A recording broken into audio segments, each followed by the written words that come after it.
Yohanes Ignatius Kristanto, mantan pendeta yang akhirnya masuk Islam, mengungkap alasan dirinya memilih jadi seorang mualaf. Salah satunya adalah ketika ia justru memperdalam Alkitab.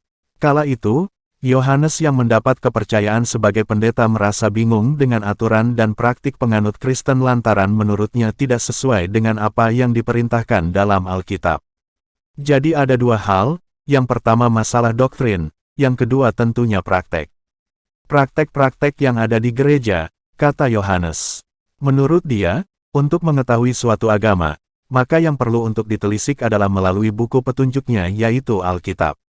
Yohanes justru mulai sering merenung, memikirkan tentang tidak sesuainya ajaran Alkitab dengan para pemeluknya. Ketika ada di Kristen saya sering merenung, ini agama paling lucu, semua yang ada tertulis di kitabnya, tidak ada satupun yang dilakuin.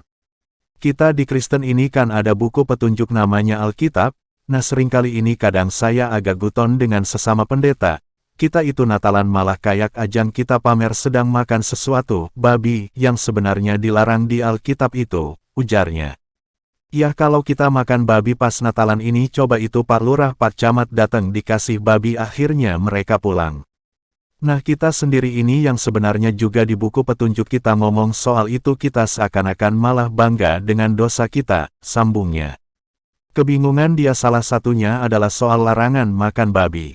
Padahal menurutnya itu dilarang dalam Alkitab, tapi justru dilakukan oleh para pengikutnya. Terus yang jadi pertanyaan itu kita menyenangkan Tuhan kita menyenangkan Allah kita, itu menyenangkan bagian mana karena semua perintahnya nggak ada yang kita lakuin, ujarnya. Yohanes lantas menganalogikan antara anak dan bapaknya. Ketika sang anak melakukan semua perintah bapaknya, maka itu merupakan tindakan yang menyenangkan. Berbeda jika sebaliknya, maka jelas bukan tindakan menyenangkan.